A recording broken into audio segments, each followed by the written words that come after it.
va retourner dans le Gard.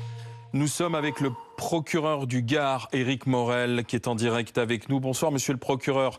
Merci, c'est vous qui êtes en charge aujourd'hui de cette enquête pour retrouver ce forcené qui a tué 2 personnes hier sur la commune des Plantiers. Vous avez lancé au cœur de l'après-midi un appel à la raison en espérant être entendu. Pourquoi, monsieur le procureur ?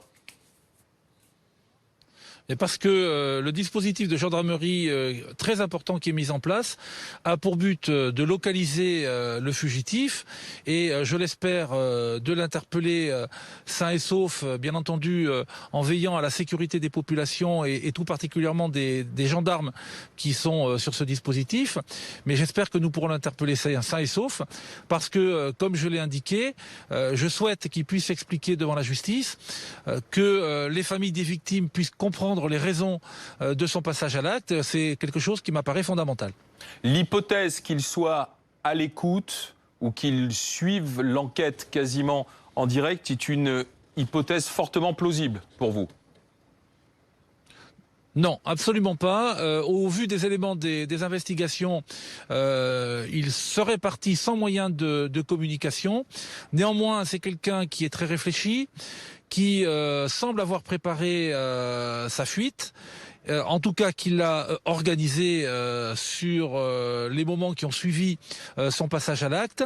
Et donc, je ne peux pas exclure que là où il se trouve, et s'il est éventuellement encore en mesure de nous entendre, il puisse disposer de moyens de communication ou de réception d'informations.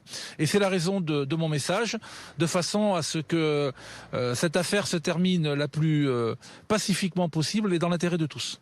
Parce qu'on a affaire à un homme dont le profil est assez dangereux, au vu de ce que vous avez retrouvé à son domicile.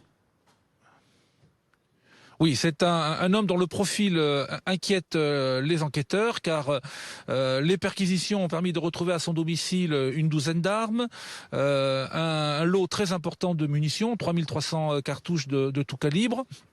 On sait que c'est un individu qui fréquentait un club de tir sportif, qui est passionné d'armes, qui voulait rentrer dans l'armée pour être tireur d'élite. Donc il présente une dangerosité criminologique extrêmement importante. Est-ce que vous pensez qu'il avait une liste de cibles potentielles ? C'est une rumeur qui s'est propagée et qui n'est avérée par aucun élément de l'enquête.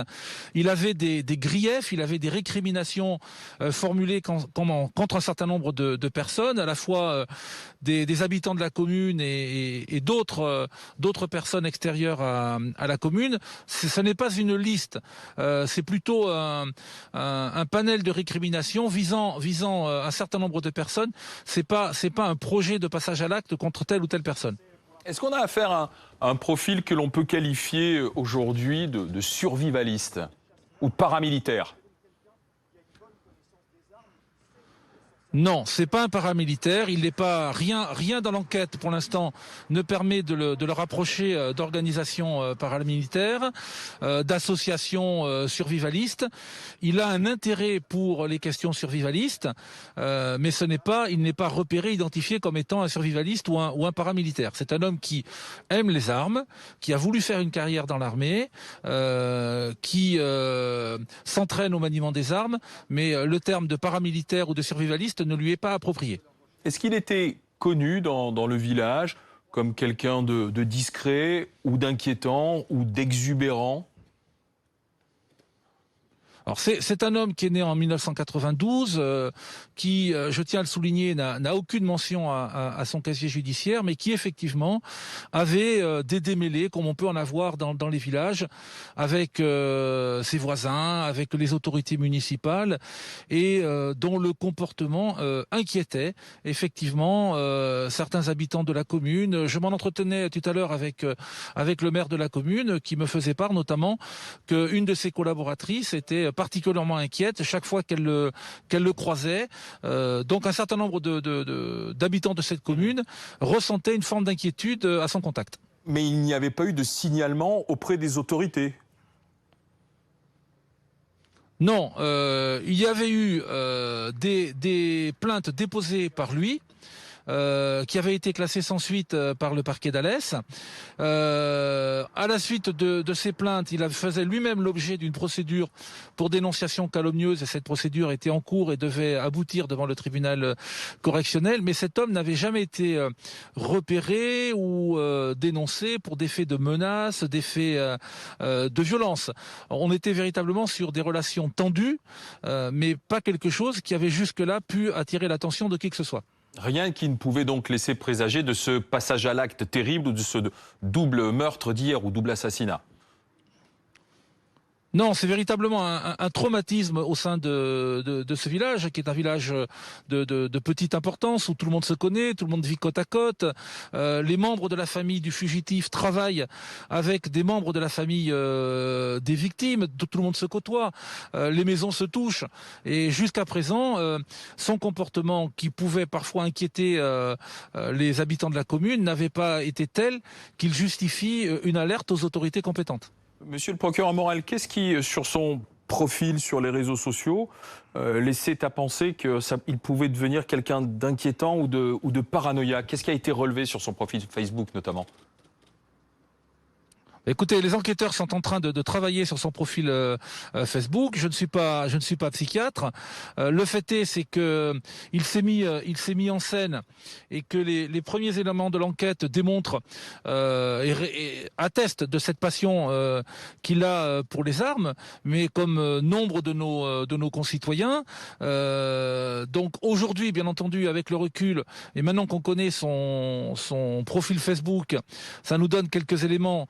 Non pas tant sur sa personnalité et qui il est et ce qu'il pense vraiment, plutôt que sur sa dangerosité. Les moyens de recherche mobilisés sont 280 hommes, un hélicoptère, des drones. Ce dispositif est maintenu au fil de la soirée et des heures à venir?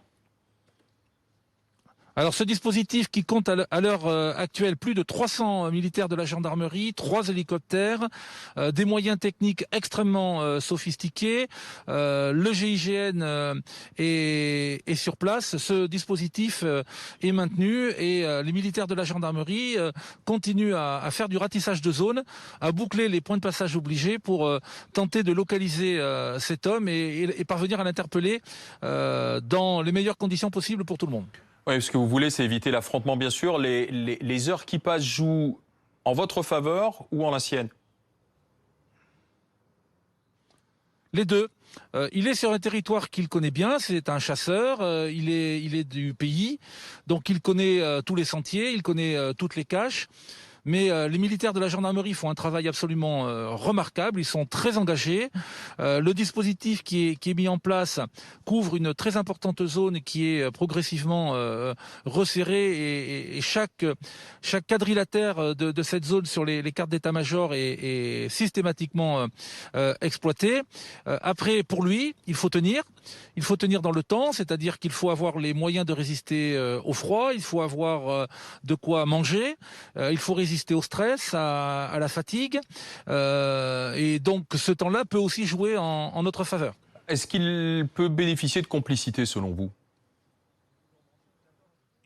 Nous n'en savons rien.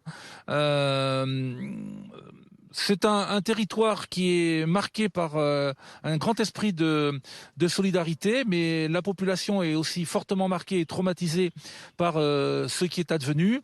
J'entends bien que beaucoup de journalistes ont évoqué les thèses complotistes, paramilitaires, survivalistes. Encore une fois, comme je vous l'ai dit, cela n'est pas démontré, ce n'est pas attesté par les éléments de l'enquête à ce jour. Et pour l'instant, autant que je le sache, et autant que les enquêteurs puissent le savoir, c'est un homme seul. Monsieur le procureur, vous avez dit qu'il y avait une douzaine d'armes chez lui. Armes de chasse ou armes de guerre? Des armes de toute catégorie qu'il détenait tout à fait régulièrement en les ayant déclarées. La population reste inquiète. Vous demandez toujours à ce que les gens restent chez eux, monsieur le procureur? Alors ça ne dépend pas de moi, ça dépend de l'autorité préfectorale et de l'autorité militaire en l'espèce. C'est une question de sécurité qui ne relève pas de ma compétence. Mais effectivement, pour l'instant, le dispositif de protection et de sécurisation de la population est maintenu. Merci, monsieur le procureur Éric Morel, procureur de la République de Nîmes, dans le Gard, d'avoir fait en direct le point sur cette investigation, cette traque du tueur donc de la commune des Plantiers qui continue ce soir.